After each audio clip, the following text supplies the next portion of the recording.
প্রচণ্ড গরমে নিউ ইয়র্কের অবস্থা এখন বেশ করুণ। এখানে এতটাই গরম পড়েছে যে এসি ছাড়া থাকাই যাচ্ছে না, গাড়িতে এমনকি বাসায়। প্রচণ্ড গরম। আর এখানে বাঙালি বলে কথা, রান্না বান্না তো করতেই হবে। এজন্য আমি রান্না করার জন্য সব কিছু রেডি করে নিচ্ছি। আর এখানে বিরিয়ানি রান্না করব, বিফ বিরিয়ানি। এর জন্য মাংসটা আজকে ভেজে নিচ্ছি। মাংসটা আগে ভেজে নিলে মনে হয় ভিতরটা একটু জুসি থাকে। আর মশলার সাথে ইয়োগার্ট মিক্স করে কিছু সময় রেখে দেব। আর কিছুক্ষণ পর এখানে দিয়ে দিচ্ছি। এভাবে রান্না করলে বিফটা অনেক জুসি থাকে, যার জন্য মাঝে মাঝে এভাবে করা হয়। আবার মাঝে মাঝে ম্যারিনেট করেও করি।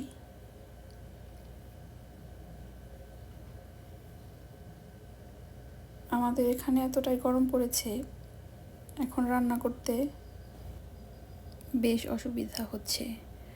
রান্না করলে কিচেন একদম ওয়ার্ম হয়ে যায়। আর এখানে আমি বাসার অন্যান্য কাজও রান্নার ফাঁকে ফাঁকে গুছিয়ে নিচ্ছি। এগুলা সব কিছু গুছিয়ে রাখতে হবে।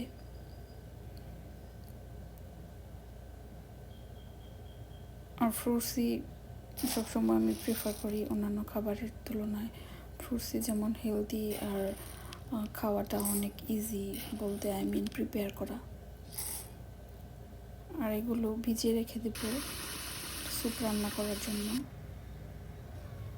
স্যুপ জাতীয় খাবার রান্না করতেও যেমন ইজি, খেতেও বেশ ভালোই লাগে। বাঙালি খাবারের তুলনায় এই ধরনের খাবার বেশি হেলদি থাকে, কম মশলাযুক্ত। আর এখানে আমি চলে এসেছি ব্যাকইয়ার্ডে পানি দিতে।